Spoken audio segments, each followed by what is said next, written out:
Hello friends, പത്തരമാറ്റിൻ്റെ വരാനിരിക്കുന്ന പുതുപുത്തൻ എപ്പിസോഡിൻ്റെ റിവ്യൂയിലേക്ക് എല്ലാവർക്കും സ്വാഗതം. അങ്ങനെ നയന ഗർഭിണിയാണെന്ന് കേൾക്കുമ്പോൾ ദേവയാനിക്ക് ഒരുപാട് സന്തോഷമാകുകയാണ്. മുത്തശ്ശനോടും മുത്തശ്ശിയോടും പോയിട്ട് ആദർശം നയനയും ഈ കാര്യങ്ങൾ പറയുന്നുണ്ട്. അവർക്കാണെങ്കിലും അത് കേൾക്കുമ്പോൾ ഒരുപാട് സന്തോഷമാകുന്നുണ്ട്. മുത്തശ്ശനാണെങ്കിൽ പറയുന്നുണ്ട്, എന്തായാലും ഈ സന്തോഷത്തിൻ്റെ പേരിൽ നമുക്കൊരു വലിയ പാർട്ടി തന്നെ നടത്തണം എന്നൊക്കെ പറയുമ്പോൾ ആദർശാണെങ്കിലും പറയുന്നുണ്ട്, അതേ മുത്തശ്ശ, വലിയൊരു പാർട്ടി തന്നെ നടത്തണം, എല്ലാവരെയും വിളിക്കണം, ഈ സന്തോഷം എല്ലാവരെയും അറിയിക്കണം എന്നൊക്കെ പറയുകയാണ്. മുത്തശ്ശിക്കാണെങ്കിലും ഇത് കേൾക്കുമ്പോൾ ഒരുപാട് സന്തോഷമാകുകയാണ്. ജലജയ്ക്കാണെങ്കിൽ നയന ഗർഭിണിയാണെന്ന് കേൾക്കുമ്പോൾ ഒരുപാട് സങ്കടമാകുന്നുണ്ട്. ജലജയാണെങ്കിൽ മനസ്സിൽ പറയുകയാണ്, പെട്ടെന്ന് തലകറങ്ങിയൊക്കെ വീഴുന്നത് കണ്ടപ്പോൾ ഇവൾ പെട്ടെന്ന് തന്നെ അടിച്ചു പോകുന്നു ഞാൻ കരുതി. ഇവളൊക്കെ അമ്മായിയമ്മയ്ക്ക് ദാനം ചെയ്തതല്ലേ, അതിൻ്റെ എന്തെങ്കിലും കുഴപ്പമാണെന്ന് ഞാൻ കരുതി. പക്ഷേ ഇവൾക്കോ ഒരു കുഴപ്പവും ഇല്ല. ഗർഭിണിയായിട്ടല്ലേ വന്നിരിക്കുന്നത്. ഇനി ഇവളുടെ കുഞ്ഞിനായിരിക്കും എല്ലാ സ്വത്തുക്കളും. അതിന് ഞാൻ ഒരിക്കലും സമ്മതിക്കില്ല. നിൻ്റെ കുഞ്ഞ് ഈ ലോകത്ത് ജനിച്ചിട്ട് വേണ്ടേ സ്വത്തുക്കളെല്ലാം കിട്ടാൻ. എന്തായാലും മോളെ, ഈ സന്തോഷം ഒരുപാട് കാലം നിനക്കുണ്ടാകില്ല എന്നൊക്കെ ഇങ്ങനെ ജലജ മനസ്സിൽ പറയുക കേട്ടോ. അങ്ങനെ ജലജയാണെങ്കിൽ അനാമികയെ വിളിക്കുന്നുണ്ട്. അനാമികയോട് പറയുന്നുണ്ട്, അനാമികയെ, നീ ഒരു കാര്യം അറിഞ്ഞോ? അപ്പോൾ അനാമിക ചോദിക്കുന്നുണ്ട്, എന്താ അപ്പച്ചി, എന്താ കാര്യം? അവിടെ എന്തെങ്കിലും പ്രശ്നമുണ്ടോ? ഇവിടെ ഒരു വലിയ പ്രശ്നമുണ്ട്. നയന ഗർഭിണിയാണ്. നയന ഗർഭിണിയാണെന്ന് കേട്ടപ്പോൾ ഇവിടെ എല്ലാവർക്കും ഒരുപാട് സന്തോഷമാണ്. വലിയൊരു പാർട്ടി നടത്താനൊക്കെ ഇവിടെ പ്ലാന്. ഇതൊക്കെ കേൾക്കുമ്പോൾ അനാമികയ്ക്ക് നല്ല ദേഷ്യം വരുന്നുണ്ട് കേട്ടോ. അനാമികയാണെങ്കിൽ പറയുന്നുണ്ട്, അങ്ങനെ എൻ്റെ ജീവിതം തകർത്ത് അവിടെ ആരും ഒരു പാർട്ടിയും നടത്തണ്ട. എന്തായാലും എൻ്റെ ജീവിതം എല്ലാം തകർത്ത് തരിപ്പണമാക്കിയല്ലോ. ഇനി അവിടെ ആര് സന്തോഷിക്കുന്നത് എനിക്ക് കാണാൻ തീരെ താല്പര്യമില്ല. അപ്പച്ചി, എങ്ങനെയെങ്കിലും ആ നയനയുടെ കുഞ്ഞിനെ ഇല്ലാതാക്കാൻ പറ്റുമോ എന്നൊക്കെ ചോദിക്കുമ്പോൾ ജലജ പറയുന്നുണ്ട്, അതേ മോളെ, അതിനുള്ള വഴി തന്നെ ഞാനും നോക്കുന്നത്. എന്തായാലും അബി ഒന്ന് വരട്ടെ, അബിയോടും കൂടി കാര്യങ്ങളൊക്കെ ഒന്ന് പറയണം. എന്നിട്ട് അവളുടെ കുഞ്ഞിനെ എത്രയും പെട്ടെന്ന് തന്നെ നശിപ്പിക്കണം. അങ്ങനെ അവളുടെ കുഞ്ഞ് ഇവിടെ വാഴുന്നത് എനിക്ക് ചിന്തിക്കാൻ പോലും പറ്റില്ല എന്നൊക്കെ പറയുക കേട്ടോ. അനാമികയാണെങ്കിൽ വേണുവിനോട് പറയുന്നുണ്ട്, ഒരു വലിയൊരു ദുഃഖവാർത്ത തന്നെ ഞാനിപ്പോൾ കേട്ടിരിക്കുന്നത്. എന്താ മോളെ, എന്താ പ്രശ്നം എന്ന് ചോദിക്കുമ്പോൾ, അനന്തപുരിയിലില്ലേ ആ മണവാട്ടി, ആ രാജകുമാരി, അവൾ പ്രഗ്നൻ്റ് ആണെന്ന്. ആരാ മോളെ എന്ന് ചോദിക്കുമ്പോൾ, നയന പ്രഗ്നൻ്റ് ആണ്. ഇപ്പം താമസിക്കാതെ തന്നെ ഒരു കുഞ്ഞൊക്കെ ജനിക്കും.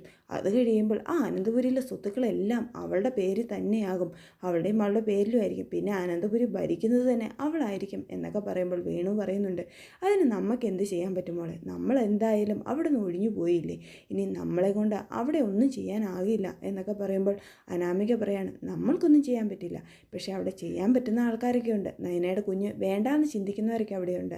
അതാരാന്ന് ചോദിക്കുമ്പോൾ, അതാരാ? അപ്പച്ചി തന്നെ. അപ്പച്ചി അതിനുള്ള പണിയൊക്കെ ഒപ്പിച്ചോളും എന്നൊക്കെ പറയുകയാണ്. ഇതൊക്കെ കേൾക്കുമ്പോൾ വേണു ആണെങ്കിലും നല്ല സന്തോഷത്തോടെ പറയുന്നുണ്ട്, അതെന്തായാലും നന്നായി. എന്തായാലും മോൾ അവിടെ ഇല്ലെങ്കിലും മോളുടെ ആ കുറവ് നികത്താൻ അവിടെ വേറെ ആൾക്കാരൊക്കെ ഉണ്ടല്ലോ. ഭക്ഷണത്തിലോ പാലിലോ വല്ല വിഷവും കലക്കി കൊടുത്താൽ മതി, ആരും അറിയല. പെട്ടെന്ന് തന്നെ ഒരു വയറുവേദനയ്ക്ക് എടുത്ത് ആ കുഞ്ഞങ്ങ് തീർന്നോളൂ. പിന്നെ അവൾക്ക് ജീവിതകാലം മുഴുവൻ അത് ഓർത്ത് സങ്കടപ്പെട്ടുകൊണ്ടിരിക്കേണ്ടി വന്നുള്ളൂ. അങ്ങനെ അവൾ ജീവിതം അങ്ങ് കഴിച്ചോളും എന്നൊക്കെ വേണു പറയുമ്പോൾ അനാമികയാണെങ്കിലും പറയുന്നുണ്ട്, അത് ശരിയാച്ചാ, അതിനുള്ള കാര്യങ്ങളൊക്കെ അപ്പച്ചി എന്തായാലും ചെയ്തോളൂ, അപ്പച്ചിക്ക് സപ്പോർട്ടായിട്ട് നമുക്ക് കൂടെ നിന്നാൽ മതി എന്നൊക്കെ പറയുകയാണ്. അബിയാണെങ്കിൽ ഓഫീസിലെ ഡ്യൂട്ടി എല്ലാം കഴിഞ്ഞിട്ട് നേരെ വീട്ടിലോട്ട് എത്തിച്ചേരുകയാണ്. വീട്ടിലെത്തി കഴിയുമ്പോഴേക്കും നവ്യ അബിയോട് പറയുന്നുണ്ട്, അബി, നീ ഒരു കാര്യം അറിഞ്ഞോ? ആദർശേട്ടനെങ്ങാനും നിന്നെ വിളിച്ചോന്ന് ചോദിക്കുമ്പോൾ, എന്നെ ആരും വിളിച്ചിട്ടില്ല, അല്ലെങ്കിലും ആദർശേട്ടൻ എന്നെ വിളിക്കലുമില്ല. എന്താ കാര്യം എന്ന് ചോദിക്കുമ്പോൾ, വേറെ ഒന്നുമല്ല, നയന ഗർഭിണിയാണ്. നയന ഗർഭിണിയോ? അതെ. ഇതിങ്ങനെ കേൾക്കുമ്പോഴേക്കും അബിയാണെങ്കിൽ ആകെ ഷോക്കാകുകയാണ്.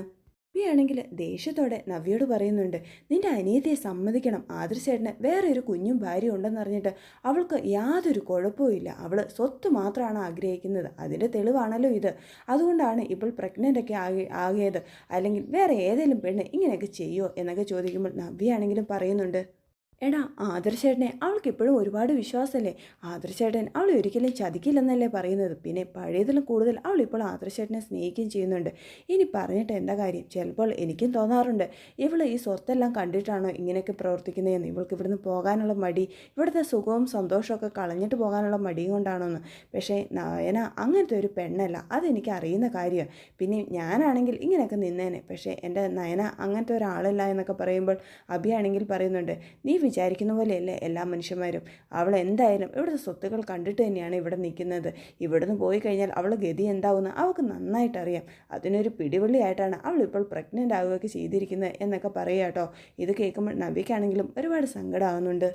അഭിയാണെങ്കിൽ നേരെ ജലജയുടെ അടുത്തോട്ട് പോവുകയാട്ടോ. ജലജയാണെങ്കിൽ അഭിയെ കാണുമ്പോഴേക്കും പറയുന്നുണ്ട്, എടാ ഒരു വലിയൊരു സങ്കട വാർത്ത തന്നെ എനിക്ക് നിന്നോട് പറയാനുള്ളത്. എന്തായാലും ഞാനിതെല്ലാം അറിഞ്ഞു, എന്നോട് നവ്യ കാര്യങ്ങളെല്ലാം പറഞ്ഞു എന്ന് പറയുമ്പോൾ, എടാ നയന ഗർഭിണിയാണെന്ന് എനിക്കിത് കേട്ടിട്ട് വല്ലാതെ വിഷമമാകുന്നുണ്ട്. ഇനി കുഞ്ഞൊക്കെ ജനിച്ചു കഴിയുമ്പോഴത്തേക്കും ഈ അനന്തപുരിയിലെ സ്വത്തുക്കളെല്ലാം അവൾ കൊണ്ടുപോകും. പിന്നെ അവളായിരിക്കും ഇവിടുത്തെ രാജ്ഞി. പിന്നെ അവൾ പറയുന്ന കേട്ട് വേണം നമ്മളെല്ലാവരും ജീവിക്കാൻ എന്നൊക്കെ പറയുമ്പോൾ അഭി പറയുന്നുണ്ട്, അതിനൊരെടാ ഞാൻ എന്തായാലും കൊടുക്കില്ല. അതിനു മുമ്പ് അവൾ വയറ്റിൽ വെച്ച് തന്നെ ആ കുഞ്ഞിനെ നമുക്ക് നശിപ്പിച്ച് കളയണം. എന്തായാലും നയനെ സമ്മതിക്കണം അഭി. ചന്തുമോളുടെ അച്ഛൻ ആദർശാണെന്ന് അറിഞ്ഞിട്ട് അവൾക്ക് യാതൊരു കുഴപ്പവും ഇല്ല. സ്വന്തം മോളെ പോലെയല്ലേ ഇപ്പോൾ ചന്തുമോളെ കാണുന്നത്. പിന്നെ വീണ്ടും പ്രഗ്നൻ്റ് ആവുകയും ചെയ്തിരിക്കുന്നു. ഇതെല്ലാം ഈ അനന്തപുരിയിലെ സ്വത്തുക്കൾ ആഗ്രഹിച്ച് മാത്രമാണ്, അല്ലാതെ വേറെ എന്താ. ചന്തുമോളെ സ്വന്തം മോളായിട്ട് കരുതുകയാണെങ്കിൽ ഇവിടുത്തെ ആൾക്കാർക്കൊക്കെ അവളോട് ഒരു സഹതാപം തോന്നുകയും ചെയ്യും. അതുപോലെ തന്നെ സ്വന്തമായിട്ടൊരു കുഞ്ഞുണ്ടാവുകയാണെങ്കിൽ ആ സ്വത്തുക്കളെല്ലാം സ്വന്തം കുഞ്ഞിന് കിട്ടുകയും ചെയ്യും. എന്തായാലും അവളുടെ ബുദ്ധി കൊള്ളാം എന്നൊക്കെ പറയുമ്പോൾ അഭി പറയുന്നുണ്ട്, ആ ബുദ്ധിയൊക്കെ നടന്നത് തന്നെ. അതിനു മുമ്പ് ആ കുഞ്ഞിനെ അങ്ങ് ഇല്ലാതാക്കി കഴിഞ്ഞാൽ പിന്നെ ആ പ്രശ്നം തീരുമല്ലോ. പിന്നെ വീണ്ടും ഒരിക്കലും ഗർഭിണിയാവുകയും ചെയ്യരുത്. അങ്ങനെയാണെങ്കിൽ സ്വത്തുക്കളെല്ലാം അവളുടെ പേരിൽ എങ്ങനെ എഴുതി കിട്ടുമെന്ന് നമുക്ക് നോക്കാം. രജിയാണെങ്കിലും പറയുന്നുണ്ട്, അത് നീ പറഞ്ഞത് ശരിയാ. എങ്ങനെയെങ്കിലും അവളെ കുഞ്ഞിനെ ഇല്ലാതെയാക്കണം. അതിന് നമുക്ക് പാലിലോ അല്ലെങ്കിൽ ഭക്ഷണത്തിലോ എന്തെങ്കിലും കലക്കി കൊടുത്താലോ എന്ന് പറയുമ്പോൾ, അതൊന്നും വേണ്ട. ചിലപ്പോൾ പിടിക്കപ്പെട്ടാൽ നമ്മളാണ് ഇതിന് പുറകിലെന്ന് എല്ലാവർക്കും മനസ്സിലാവും. കാരണം പാലിലോ അല്ലെങ്കിൽ ഭക്ഷണത്തിലോ എന്തെങ്കിലും കലക്കി കൊടുക്കുമ്പോൾ നേരെ ആശുപത്രി ചെല്ലും. അവിടെ നിന്ന് എന്തെങ്കിലും വിഷാംശമാണ് വയറ്റിൽ ചെന്നതെന്നൊക്കെ അറിയുമ്പോൾ എല്ലാവരും സംശയിക്കുന്നത് നമ്മളെ ആയിരിക്കും. പിന്നെ നമ്മളായിരിക്കും ഇവിടുന്ന് പുറത്തിറങ്ങേണ്ടി വരുന്നത്. പിന്നെ ഒരിക്കലും തിരിച്ച് ഈ പടി കയറാനും പറ്റില്ല. അതുകൊണ്ട് ആ പണിയൊന്നും നമുക്ക് ചെയ്യേണ്ട. എന്നാലും ആർക്കും സംശയമില്ലാത്ത രീതിയിൽ വേണം ഈ കാര്യങ്ങളൊക്കെ ചെയ്യാൻ. അതിന് എന്തെങ്കിലും ഒരു വഴി കണ്ടെത്താൻ പറ്റുമെന്ന് നോക്കട്ടെ. വല്ല ആക്സിഡൻറ്റ് പോലെ എങ്ങാനും നടത്തിയാൽ അമ്മയും കുഞ്ഞും ആ സ്പോട്ടിൽ തന്നെ അവിടെ തീർന്നു കിട്ടും. അങ്ങനെ ആകുമ്പോൾ ആർക്കും യാതൊരു സംശയം തോന്നുകയില്ല. ആക്സിഡൻ്റ് ആണെന്നേ എല്ലാവരും വിചാരിക്കുകയുള്ളൂ. അതിനുള്ള വല്ല മാർഗവും ഞാൻ നോക്കട്ടെ എന്നൊക്കെ പറയുമ്പോൾ ജലജ പറയുന്നുണ്ട്, നല്ല ഐഡിയ ആണ്. കുഞ്ഞിൻ്റെ കൂടെ അമ്മയും പരലോകത്ത് പൊക്കോളും. പിന്നെ അമ്മയും കൊണ്ടുള്ള ശല്യവും നമുക്കങ്ങ് തീർന്നോളും. പിന്നെ ആദർശാണെങ്കിൽ അമ്മയും കുഞ്ഞും പോയ വിഷമത്തിൽ വല്ല മെൻ്റൽ ഹോസ്പിറ്റലും ആയിക്കോളും. ആദർശിനെയും കൊണ്ടുള്ള ശല്യവും നമുക്ക് തീർന്നു കിട്ടും. പിന്നെ ഈ അനന്തപുരിയിലെ സ്വത്തുക്കളുടെയും കമ്പനിയുടെയൊക്കെ അവകാശി നീ തന്നെ ആയിരിക്കും അഭി എന്നൊക്കെ പറയുമ്പോൾ അഭിക്കാണെങ്കിലും ഒരുപാട് സന്തോഷമാകുകയാട്ടോ. അഭിയാണെങ്കിൽ സന്തോഷത്തോടെ റൂമിൽ നിന്ന് പുറത്തോട്ട് ഇറങ്ങുമ്പോൾ നേരെ ആദർശിനെയാട്ടോ കാണുന്നത്. ആദർശ് ഇതെല്ലാം കേട്ടുകൊണ്ട് ഡോറിൻ്റെ അടുത്ത് തന്നെ ഉണ്ടായിരുന്നു. ആദർശിനെ കാണുമ്പോഴേക്കും അഭി ഒന്ന് ഞെട്ടുന്നുണ്ട്. അഭിയാണെങ്കിൽ മനസ്സിൽ ചിന്തിക്കുന്നുണ്ട്, ദൈവമേ ഇയാളെല്ലാം കേട്ടോ, എന്ന് എൻ്റെ കാര്യം തീർന്നു എന്നൊക്കെ ചിന്തിക്കുകയാണ്. ആദർശാണെങ്കിൽ നല്ല ദേഷ്യത്തോടെ തന്നെ അഭിയുടെ കോളറിൽ പിടിച്ചു വലിക്കുന്നുണ്ട് കേട്ടോ. എന്നിട്ട് അഭിയോട് പറയുന്നുണ്ട്, നിനക്ക് എന്നെ ദ്രോഹിച്ചത് ഇനിയും മതിയായില്ലേ അഭി? നിൻ്റെ എല്ലാ തെറ്റുകുറ്റങ്ങളും ഞാൻ തന്നെ ഏറ്റെടുത്തില്ലേ? നിൻ്റെ ചന്തുമോളെ ഞാൻ ഏറ്റെടുത്ത് എൻ്റെ സ്വന്തം കുഞ്ഞിനെ പോലെയല്ലേ ഞാൻ നോക്കുന്നത്? എന്നിട്ടും നിനക്ക് ആ ഒരു സ്നേഹമോ നന്ദിയോ എന്നോട് എന്തെങ്കിലും ഉണ്ടോ? നീ പിന്നെയും പിന്നെയും എന്നെ ദ്രോഹിക്കാനല്ലേ നോക്കുന്നത്? എൻ്റെ നയനേനെയും കുഞ്ഞിനെയും ഇല്ലാതാക്കാനല്ലേ നിൻ്റെയും നിൻ്റെ അമ്മയുടെയും പ്ലാന്? എന്തായാലും ദയവായിട്ട് എന്നെ ഇത് മൊത്തം കേൾപ്പിച്ചത്. ഇങ്ങനെ വിട്ടാൽ പറ്റില്ല. എന്തായാലും ഈ കാര്യങ്ങളെല്ലാം മുത്തശ്ശനെ എനിക്ക് അറിയിക്കണം. നിൻ്റെ ബാക്കി കാര്യങ്ങളെല്ലാം മുത്തശ്ശൻ തീരുമാനിച്ചോളും എന്ന് പറഞ്ഞുകൊണ്ട് ആദർശ് നേരെ അഭിയെ പിടിച്ചു വലിച്ചുകൊണ്ട് മുത്തശ്ശൻ്റെ അടുത്തോട്ട് ചെല്ലുകയാട്ടോ. മുത്തശ്ശനാണെങ്കിൽ അഭിയെ കോളറി പിടിച്ച് വലിച്ചുകൊണ്ട് ആദർശ് വരുന്ന കാണുമ്പോൾ ചോദിക്കുന്നുണ്ട്, എന്താ ആദർശ പ്രശ്നം? എന്തിനാ അഭി ഇങ്ങനെ പിടിച്ച് വലിച്ചുകൊണ്ട് വരുന്നതെന്ന് ചോദിക്കുമ്പോൾ, മുത്തശ്ശ ഇവൻ്റെ പ്ലാനും പദ്ധതിയും എന്താണെന്ന് മുത്തശ്ശൻ അറിയോ? എൻ്റെ നയനേനെയും കുഞ്ഞിനെയും ഇല്ലാതാക്കാനാണ് ഇവനും ഇവൻ്റെ അമ്മയും കൂടെ ശ്രമിക്കുന്നത്. ഇവർ രണ്ടുപേരും സംസാരിക്കുന്നത് ഞാൻ എല്ലാം കേട്ടു. ഒരു ആക്സിഡൻറ്റ് നടത്തി എല്ലാവരുടെയും കണ്ണ് വെട്ടിച്ച് നയനേനെയും കുഞ്ഞിനെയും ഇല്ലാതാക്കുക. അങ്ങനെയാകുമ്പോൾ ഇവരുടെ മേലെ ആരും സംശയിക്കില്ലോ എന്നൊക്കെ പറയുക കേട്ടോ. ഇത് കേൾക്കുമ്പോഴേക്കും മുത്തശ്ശന് നല്ല ദേഷ്യം വരികയാണ്. മുത്തശ്ശൻ അഭിയോട് ചോദിക്കുന്നുണ്ട്, അഭി ആദർശ് പറഞ്ഞതെല്ലാം സത്യമാണോ എന്ന് ചോദിക്കുമ്പോൾ അഭിയാണെങ്കിൽ തല കുനിച്ചു പിടിച്ച് നിൽക്കുക കേട്ടോ. അഭിനെ മുത്തശ്ശൻ പൊതിരെ തല്ലുകയാണ്. എന്നിട്ട് അഭിയോട് പറയുന്നുണ്ട്, നീ ഒരിക്കലും നന്നാകില്ല അഭി. നിനക്ക് എപ്പോഴും സ്വത്തുക്കൾ മാത്രമാണ് ചിന്ത. അതുകൊണ്ടല്ലേ നീ ഇങ്ങനെയൊക്കെ ചിന്തിച്ചു കൂട്ടിയത്.